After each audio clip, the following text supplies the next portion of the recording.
오늘 마가복음 15번째입니다. 5월 들어서 첫 번째 시간인데요. 마가복음 7장 24절 말씀 보면은 예수님은 도로지방에서 아무도 모르도록 당신의 사역을 숨기려 했지만 숨길 수 없다는 말씀으로 마가는 본문 말씀을 시작하고 있습니다. 예수님이 이 땅에 오신 목적이라고 하는 것은 잃어버린 생명을 살리는 일이셨지만 그러나 당신의 사역을 가급적 숨기려 했었다는 것을 우리는 복음서 여러 곳에서 보게 됩니다. 그런데 본문에서처럼 아무도 모르게 숨기려고 하셨지만은 도무지 숨길 수가 없다는 말이 있습니다. 7장 특히 36절 말씀 보면은 이렇게 돼 있어. 예수께서 그들에게 경고하사 아무에게도 이르지 말라 하시되 경고하실수록 그들이 더욱 널리 전파하니라고 이렇게 말씀합니다.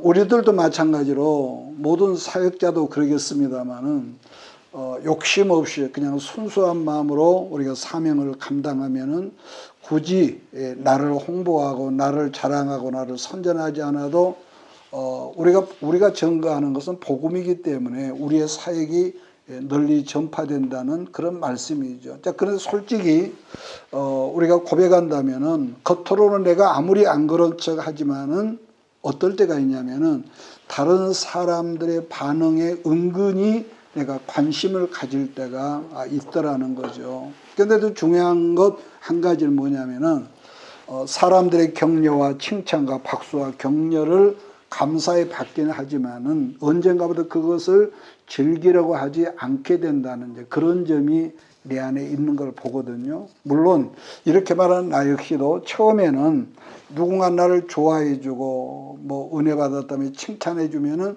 나도 모르게 우쭐한 적이 있었던 것 같아요. 자, 그런데 긴 세월을 살면서 우여곡절이는 광야를 우리가 걸고 걷다 보니까 누군가 칭찬을 해도 이제는 하나님께서 저분을 통하여서 나를 격려하시고 나를 응원하시구나 생각이 되어지는데도 불구하고 또 뭐가 있냐면은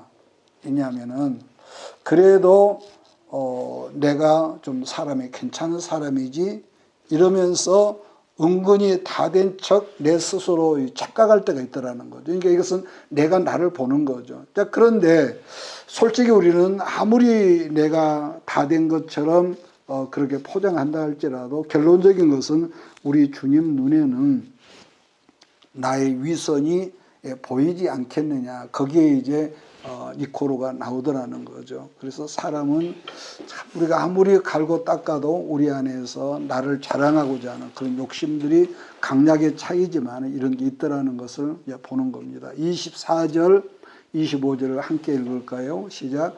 예수께서 일어나서 그 길을 떠나 도로지방으로 가서 한 집에 들어가 아무도 모르게 하시려 하나 숨길 수 없더라. 이에 더러운 귀신 들린 어린 딸을 둔 한 여자가 예수의 숨을 듣고 와서 그 발에 엎드리니 예수님은 도로란 이방 땅에 어떤 집에 들어가셨는데 어떻게 사람들이 알았는지 예수님의 소문을 들은 사람 중에 한 아이의 엄마가 있었는데 그 여인의 어린 딸에게 귀신이 들었다는 거죠. 딱 그처럼 절박한 사정을 지닌 여자가 지금 예수님 발 앞에 엎드렸다는 거. 여러분 그러잖아요. 이 세상의 모든 부모는 우리 부모님 무시게 유시게 여러 가지 자녀들은 말하지만은 부모란 것은 그러거든요. 그 부모가 잘났든 못났든 유시가든 무시가든 간에 자기가 좀 고통스러워 힘든 것은 참을지라도 자기 자식이 아프면 그걸 견디지 못한다는 공통점이 어디나 다 있다는 거예요. 막 이런 부분은 하나님께 특별히 부모에게 특히 엄마에게 이런 마음을 더 많이 주셨다는 걸 보는데 자 그런데 이 여인은 아이의 몸이 아픈 것보다는 아이의 이 정신 속에 귀신이 들려있기 때문에 지금 어떻게 할 수 엄청 안타까웠을 거라는 것을 우리가 본문에서 보는데요. 지금 그 여인이 어떤 여인이라는 것에 대해서 마가는 부연 설명을 27절에서 또 이렇게 하고 있거든요. 뭐라고 그랬냐면은 그 여자는 헬라인이요. 그 다음에 소로보닉의 여인이라 족속이라 자기 딸에게서 귀신 쫓아내 주시기를 간구하거늘.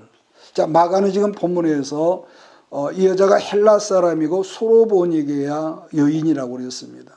그러니까 지금 이 여인의 신상을 우리가 자세히는 모르지만은 본다면은 첫째는 우선 부잣집의 그런 부잣집이라는 거, 그 다음에 귀족 집안의 사람이라는 거죠. 그 세상적인 기준으로는 그 어느 것 하나 부족한 것이 없는 그야말로 부요한 사람이죠. 문제는 다른 사람도 아니고 사랑하는 자기 자식에게 지금 더러운 귀신이 들었다는 거예요. 우리가 성경을 읽다 보면은 발견하는 것이지만은 성경에서 귀신을 언급했을 때는 항상 더럽다는 수식어가 붙어 있다는 거죠. 자, 이런 점을 보면은요, 사람들이 겉으로는 아무리 자기를 치장을 하고 화려하고 그렇게 광고를 할지라도 귀신의 문화라고 하는 것은 그 이면은 언제나 더럽고 추하다는 거예요. 그러니까 이 귀신이 사람 속에 들어가면, 언제가 우리가 그런 말을 했나요? 점집이 많고 무당집이 많은 데 가면은요, 주로 보면 창녀촌이 많아요. 참 그런 음란의 역사. 그러니까 말세인 지금의 세상으로 이걸 말한다면은 단순하게 사람에게 귀신이 들어가 있다는 것뿐만 아니라 세상의 모든 나라, 어떤 한 나라가 아니라 모든 나라의 문화라가는 옷을 입고 사람들의 삶 가운데 들어와 있다는 것이 문제라는 거죠. 그러니까 이 공영 TV에서 뭐 점치고 구다하고 뭐 별게 다 있죠. 그러니까 귀신의 문화는 이처럼 언제 어디서 어떤 나라든지 사람들을 더럽게 하고 추하게 하고 거짓되게 하고 싸납고 이간질하고 미워하는 잘못된 이 가치들이 소위 귀신의 문화라고 그러죠. 요즘은요, 우리가 흔히 보는 영화나 드라마, 또 SNS인가요? 보면은 귀신의 문화가 그 안에 들어와서 그러다 보니까 영향을 계속 받잖아요. 더럽고 가증한 걸 보면 사람들이요, 처음에는 좀 보기 싫어도, 그러니까 거짓말을 자주 하는 사람 만나서 보면은요, 처음에는 거짓말 하는데 자꾸 듣다 보면은요, 참말로 인정을 하거든요. 그러니까 이런 이 악한 이 귀신의 문화가 가정 속에 들어와서 행복한 정말 해피한 가정을 점점점 변질되게 하고 파괴하고, 그러니까 이혼을 아무렇지도 않게 생각하고, 그래서 이 행복한 가정을 슬픔과 증오의 어떤 거 뭐라고 할까요? 슬픈 영화, 새드 무비 이렇게 만들고 있다는 거. 다시 말하면은 서울에서도 지금 퀘어 축제를 한다고 지금 야단인데, 동성애나 또 불륜이나 또 이혼이나 거짓, 살인 이런 것들이 뭐라고 할까요? 우리 시대의 어떤 트렌드처럼 아주 자연스럽게 가정 속에 스며들도록 이렇게 악하고 더러운 누룩의 역사를 바로 귀신들이 한다는 거예요. 그러다 보니까 그러한 잘못된 문화가 우리 시대의 대세인 것처럼 하기 때문에 누구나 그러한 잘못된 문화를 받아들일 수밖에 없다는 것을 지금 사람들은 당연시하고, 그러다 보니까 모든 사람들에게 있었던 그런 더럽고 추하고 이기적인 그것에 대해서 경계심들이 점점 이렇게 허물어진다는 거죠. 왜 그러냐면은 지금은 누구들이 다 그렇게 의지하면서 다 그렇게 살고 있으니까.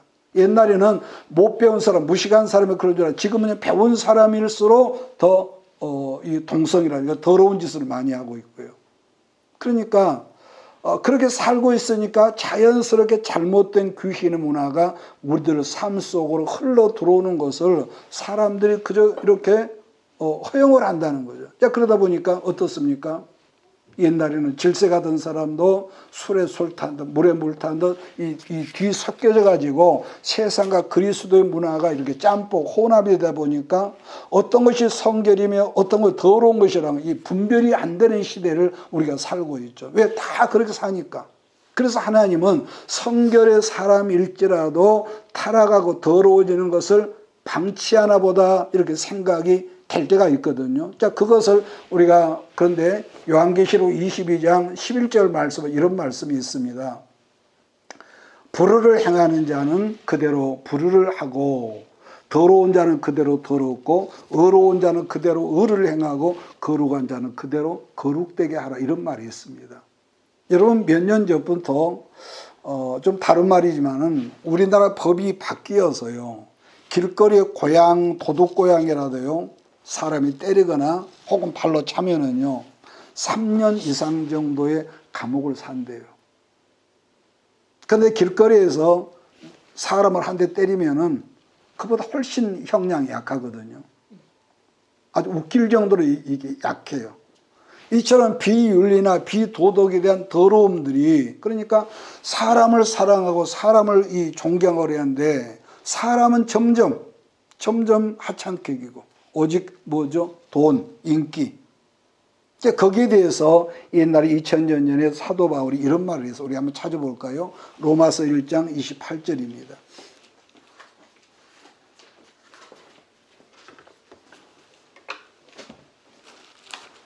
고양이를 때리다가 신고하면은요, 진짜입니다. 몇 년, 3년 들어가요. 감옥 살아요. 참 그런 세대예요. 28절로 32절을 같이 읽습니다. 그들이 마음에 하나님 두기를 싫어하며 하나님께서 그들을 그 상실한 마음대로 내버려 두사 합당하지 못한 일을 하게 하셨으니 그 모든 불우, 추악, 탐욕, 악의가 가득한 자요, 시기, 살인, 분쟁, 사기, 악독이 가득한 자요, 수군수군하는 자요, 비방하는 자요, 하나님께서 미워하시는 자요, 능욕하는 자요, 교만한 자요, 자랑하는 자요, 악을 도모하는 자요, 부모를 거역하는 자요, 우매한 자요, 배역하는 자요, 무정한 자요, 무자비한 자라. 그들이 이 같은 일을 행하는 자는 사형에 해당한다고 하나님께서 정하심을 알고도 자기들만 행할 뿐 아니라 또한 그런 사람을 옳다 하느니라. 그러니까 사도 바울이 지금 예언을 했는데요. 우리가 지금 그런 시대를 살고 있는 거죠. 자, 다시 이 말씀으로 우리가 들어가면 좀 시간이 오래 걸리니까 본문 말씀으로 들어가겠습니다.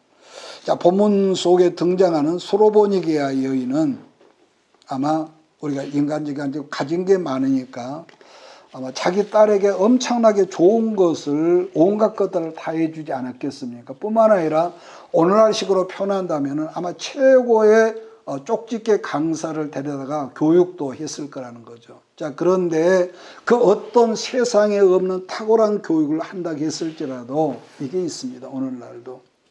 하나님이 없는, 예수가 빠진 교육이라고 하는 것은 그 딸에겐 뭐죠? 독이 돼버리겠다는 거죠.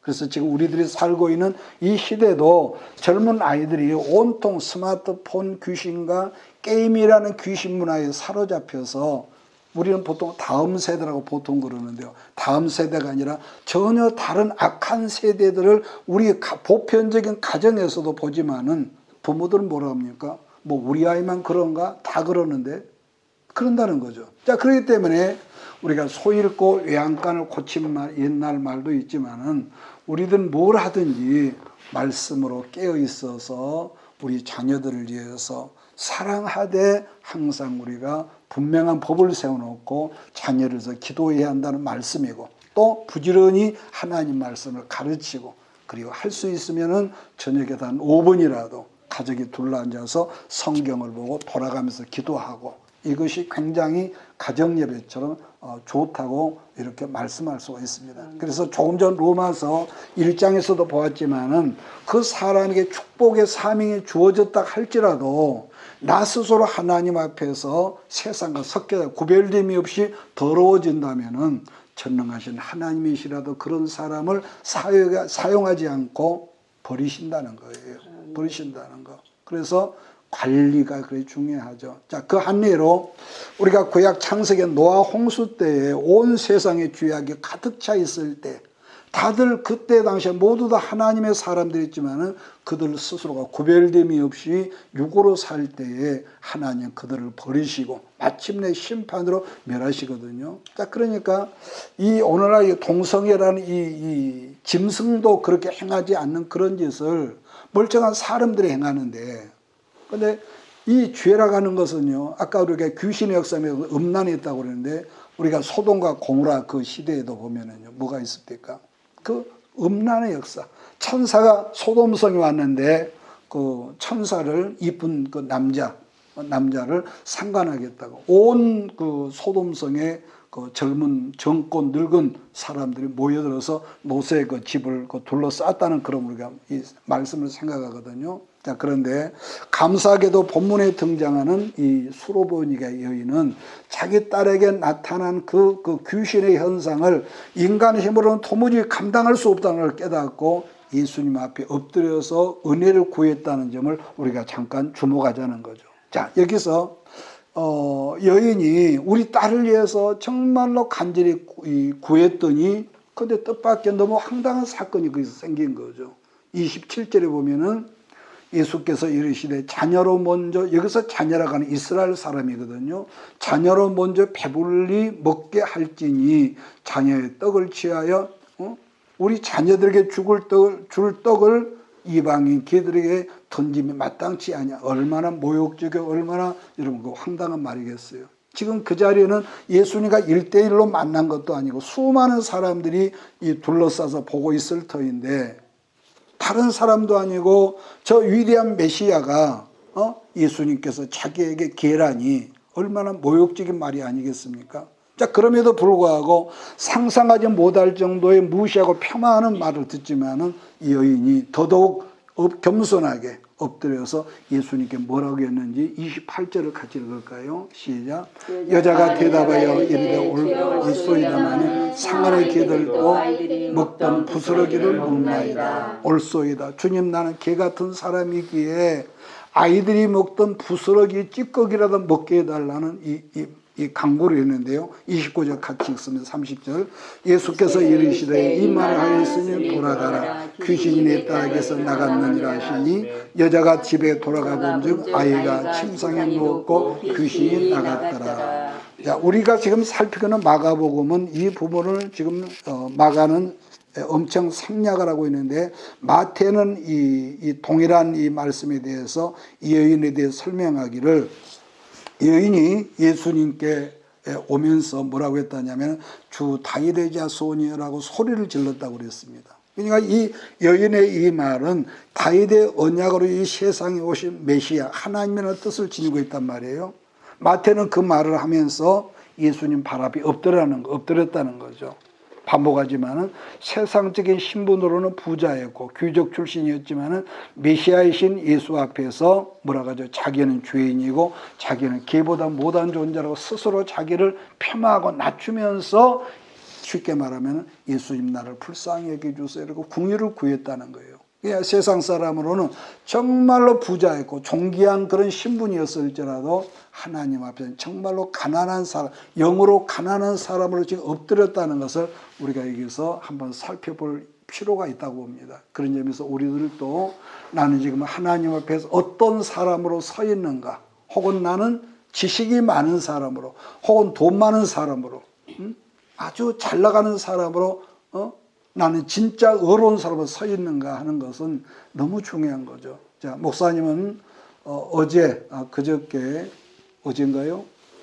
노회 장로 고시원이기 때문에 고시를 하는데 세 분이 고시를 봤어요. 그 중에서 한 분은 사업도 크게 한 사람이었고 또 박사학위를 받았더라고요. 그래서 내가 그랬어요. 자, 우리가 레이기를 지금 우리가 공부를 한다. 그 중에서 그 시험 문제가 이 소재가 있었거든. 구약의 5대 지사를 써라 그랬더니 썼어. 그래서 소재에 대해 설명하기를 덩어리로 있으면 하나님은 안 기뻐하신다. 그러면서 걸레기에 적어냈잖아요. 나는 걸레가 새 것이야. 절대로 그런 걸레는 닦여지지가 않는다. 첫째는 걸레는 닳아져 있는 걸레여야 하고 덩어리는 가루로 깨져야만이 하나님께서 쓰시고 그 깨진 가루로야만이 기름 부음의 역사가 있죠. 거친 가루는 안 쓰시라니요. 그분이 말길 얼른 알아듣고 잘 알았습니다. 그러더라고요. 그러니까 마찬가지로 죄인된 우리들이 어떤 마음의 자세로 예배 자리에 나와 있다는 것 정말로 중요하고 또 그런다는 것은 본문에 나타나 있는 수로보니가 여인의 자세를 통해서 우리가 다시 한번 우리를 거기서 거울로 비춰보는 거죠. 자, 지난 시간에 우리는 마가복음 7장 1절로 23절에서 스스로 의인이 취하며 자기들이 무시하는 예수라는 분이 어떤 사람인지를 모르면서 잘난 체하던 바리새인들을 보았지 않습니까? 근데 지금 이 여자는 그들과는 너무나 달라요. 이방인이고 개라고 하는 그 여자는 너무나 다르게 대조를 시키겠다는 걸 보거든요. 왜냐하면 이방인이었던 여자는 그들 바리새인들이 생각하는 돼지나 개와 같은 더러운 이방인이었지만, 그러나 이 여인은 예수님께 다가오면서 뭐라고 그런 거예요? 메시아, 다윗의 자손 메시아.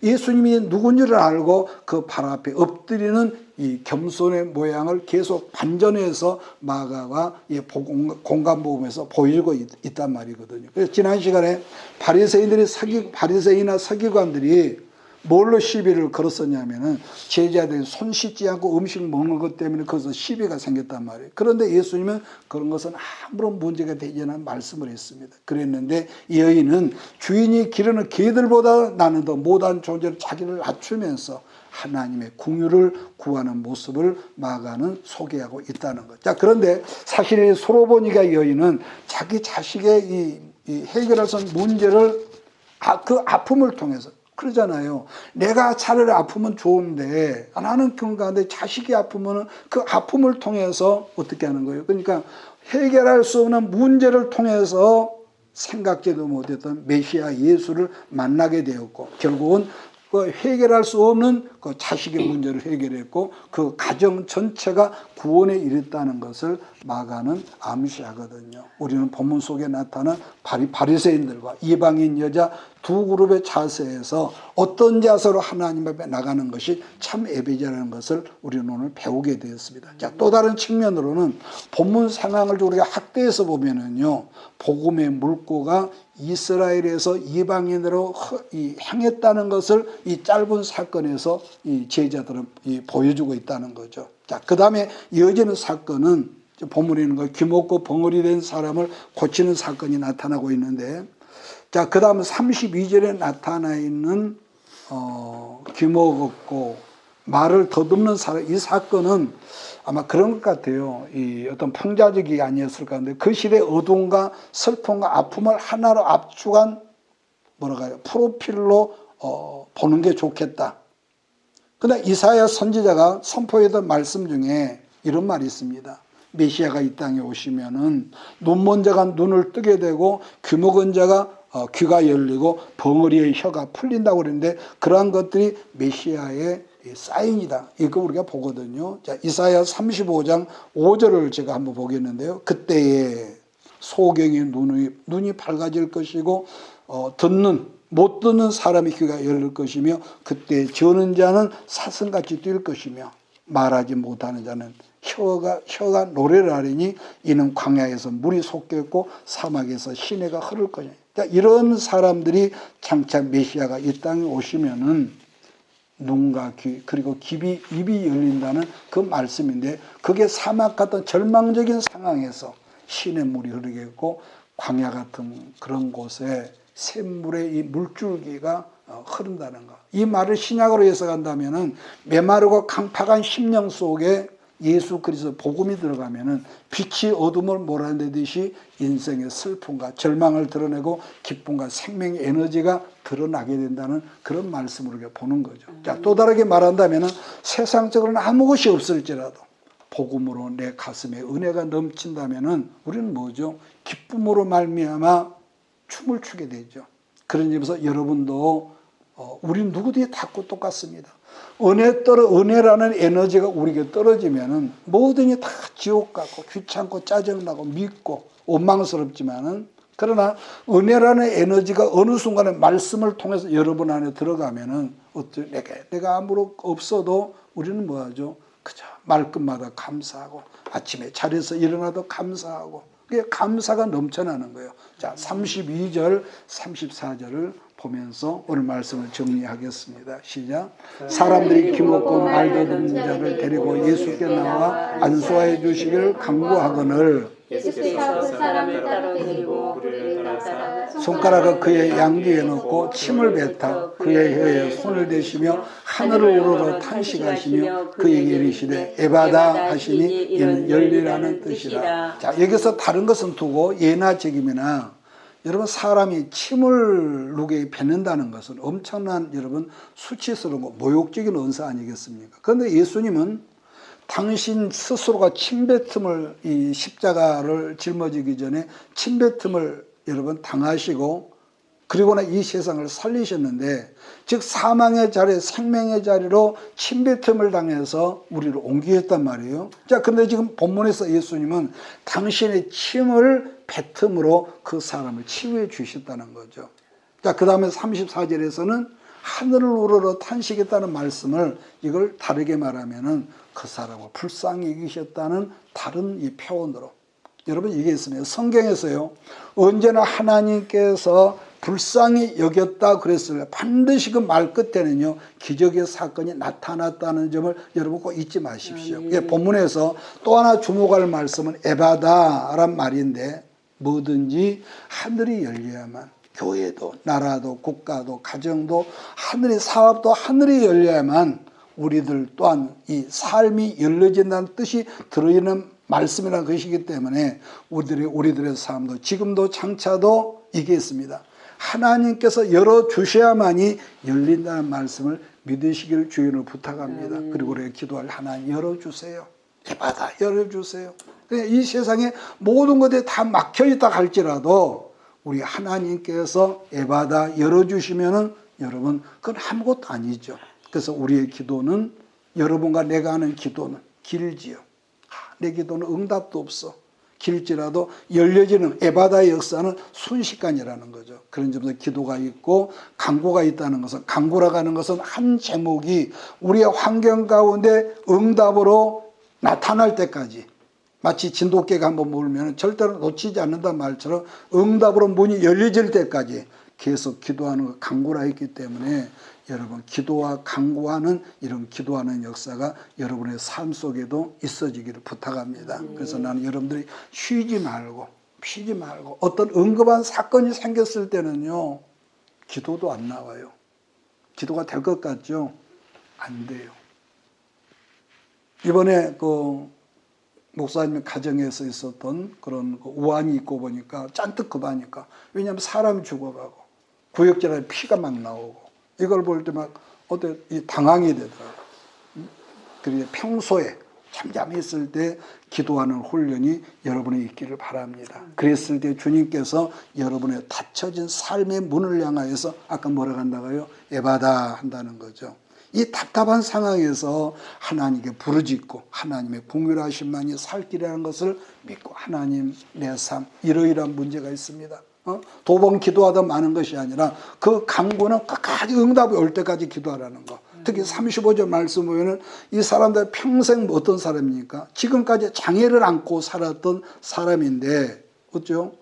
에바다곤의 모든 장애가 한순간에 해결되는 거 보지 않습니까? 그래서 그렇기 때문에 주님 말씀하시면 여러분을 묶고 있던 모든 이 장애의 문제들도 순식간에 풀린다는 것을 우리가 아멘으로 여러분 하답할 수 있기를 바랍니다. 그런 게 바로 하나님의 능력인데, 아까 이사야 35장 말씀처럼 사막에 강줄기가 흐르고 광야에 큰 대로가 나는, 이 기적 아니겠습니까? 마지막으로 35절로 37절을 읽고 마치겠습니다. 시작. 그의 귀가 열리고 혀가 맺힌 것이 곧 풀려 말이 분명하여졌더라. 예수께서 그들에게 경고하사 아무에게도 이르지 말라 하시되 경고하실수록 그들이 더 널리 전파하니 사람들이 심히 놀라 이르되 그가 모든 것을 잘하였도다. 못 듣는 사람도 듣게 하고 말 못하는 사람도 말하게 한다 하니라. 본문 성경에서 또 하나 발견하는 것은, 예수님은 그러한 사실을 절대로 발설하지 말라고 했지만은 경고할수록 예수님의 소문이 널리 퍼졌다는 거죠. 여러분, 그래요. 한 개인도, 여러분도, 또 한 교회도 하나님께서 기뻐하시는 선한 일을 하면은 우리가 아무리 우리가 말하지 맙시다, 비밀스럽게 행한다 할지라도 널리 소문이 난다고 했듯이, 나는 여러분들이 행하는 모든 선행이 온 세상에 널리 빛을 퍼지는 역사가 나타나기를 주의 이름으로 축복합니다. 그래서 우리들 모두가 본문에 등장하는 소로보니가 여인처럼 더 간절한 마음으로 열어서요, 똑같은 기도도요, 머리에서 그냥 나온 기도가 있어요. 기도를 하다 보면은 그렇거든요.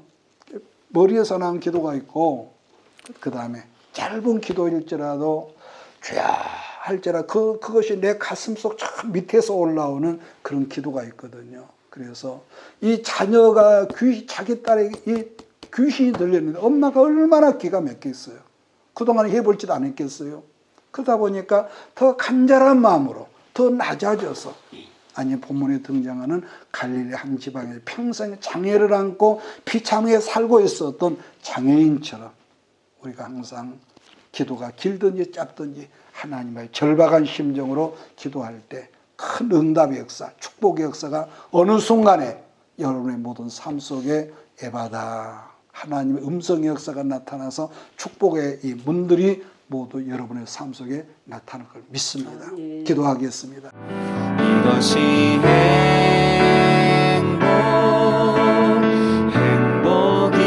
행복이라오. 세상은 알 수 없는 하나님 선물. 이것이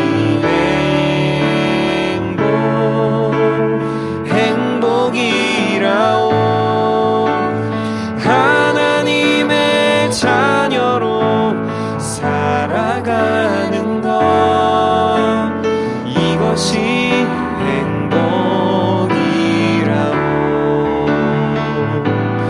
이것이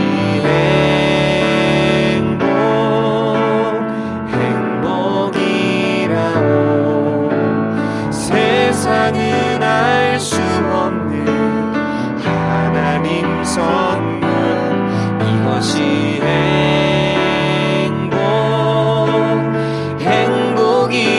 행복이라오. 하나님의 자녀로 살아가는 것. 이것이 행복이라오.